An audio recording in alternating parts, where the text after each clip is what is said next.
I wanted to make this video before I did my New Year's predictions because there's so much energy going on. I mean, 2025, the first half, you're going to love it on so many levels. There's so much opportunity. So I just kind of want to give you that.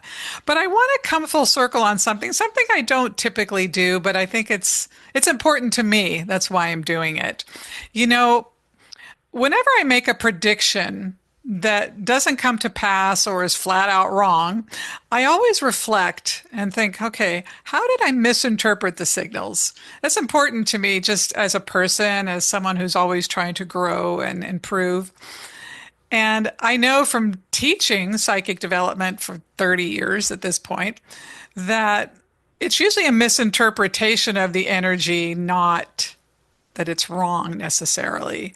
Not that we can't be wrong. I'm human like everyone. But so over the last year, one of my primary predictions, which didn't come to pass, was that Donald Trump would be elected to the presidency of the United States and his energy being so heavy and all.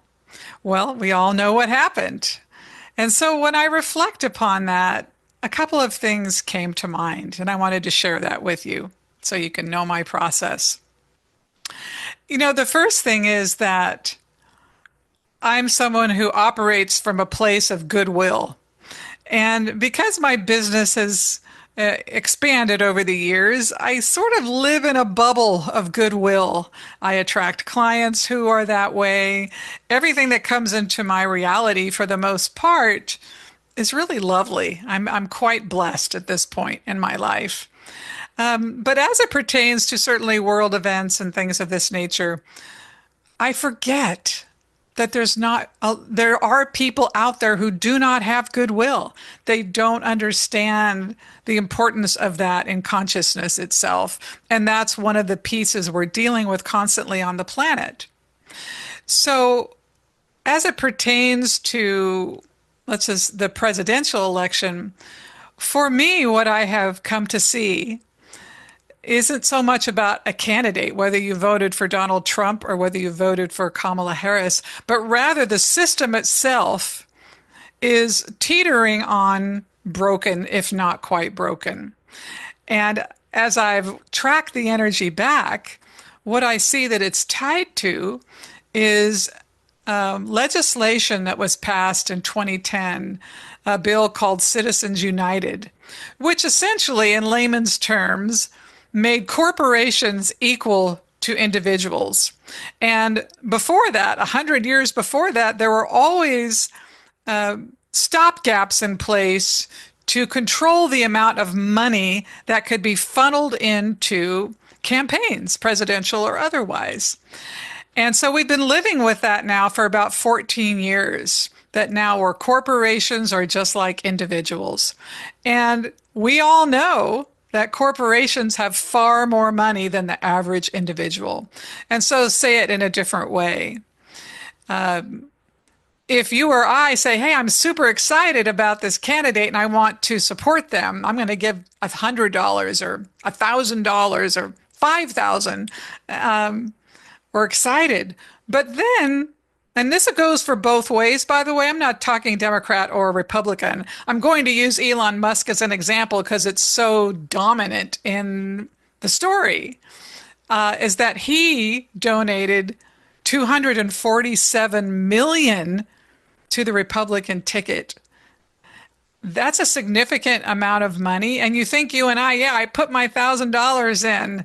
How is that ever supposed to compare to a billionaire or a series of billionaires, depending on which side of the aisle you're on, who can flood the market or flood the campaign with that type of money to buy TV ads, to fund various campaigns and this and that?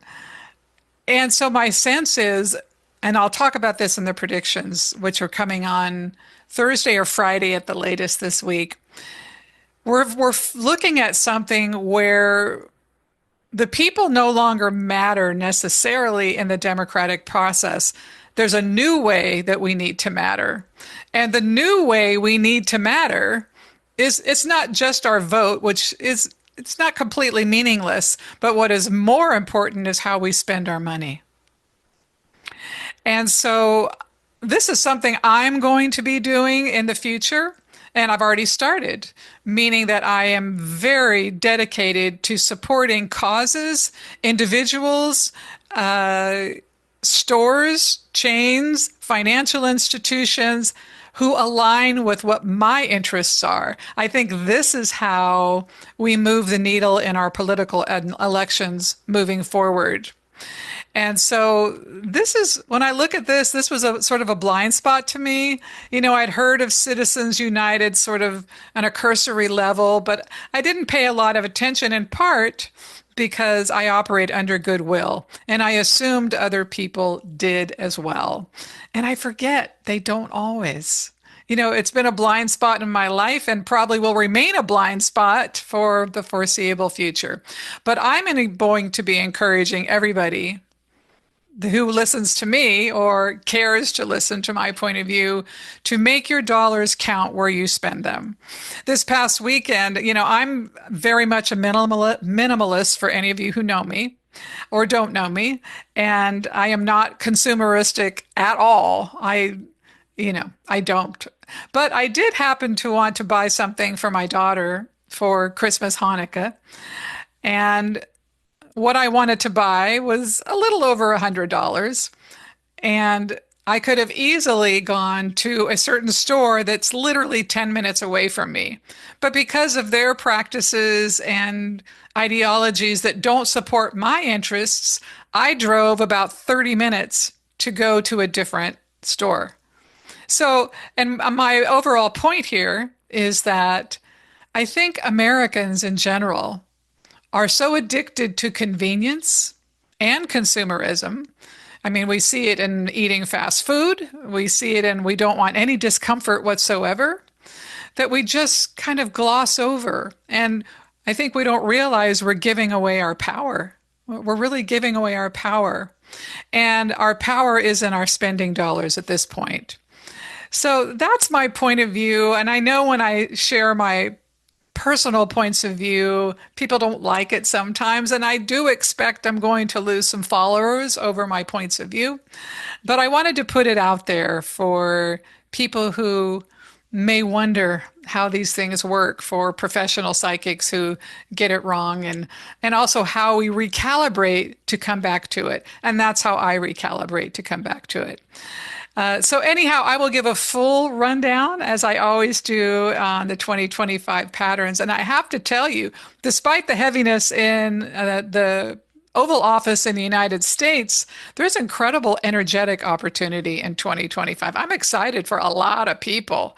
And, you know, the future will be what it is. It's not written yet, but we have power, and I hope that you will use it in your consumerism habits. All right. Thanks for listening. And certainly, if you have any questions or comments, I want to hear them. Take